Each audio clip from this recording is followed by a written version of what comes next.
The city of Attleboro is at odds about paying for equipment to clean firefighters' gear. Good evening, I'm Mike Montecalvo. And I'm Shannon Heggie. The fire department wants to have 2 sets of specialty washers and dryers, but the mayor only wants to pay for 1 for right now. Eyewitness News reporter Caroline Goggins spoke with both sides and joins us now live from Attleboro with more. Caroline? Well, Mike and Shannon, this all came to light during an Attleboro City Council meeting last week. Mayor Heroux asked the City Council for about $22,000 in funding for a new washer and dryer for the fire department, and he got that money. But the Firefighters Union says that's not enough. He wants the mayor to get more equipment and funding to protect his firefighters here in the city.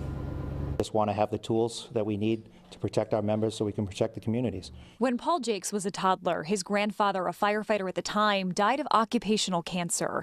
In Jakes' almost 25 years serving the city of Attleboro, he says 5 guys in his department have shared the same fate. We need the tools to prevent that. Jakes, the new president of the Attleboro Firefighters Union, says the department needs 2 new washing machines and dryers designed to remove carcinogenic chemicals and materials from uniforms. They have 1 gear extractor right now. We're ordering a second one, and we're going to order a third one. Attleboro Mayor Heroux says he's trying to help the department. He got the okay from the city council last week to spend $22,500 on a new washing machine and dryer.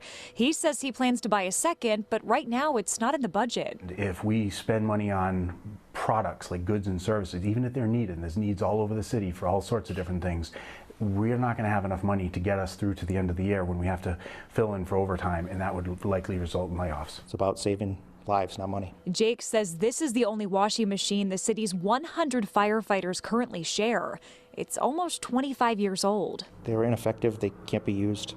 The mayor says he recognizes that. He has 1 new machine on the way, and he's planning to buy another one when the new fiscal year begins on July 1st. This isn't an issue about whether or not we're going to do it. It's just an issue of the timing of it. But Jake says the health of the city's firefighters should be a priority right now. You see politicians all the time. They promise the world. And then when July comes, how do we know it's going to be, the money's going to be there?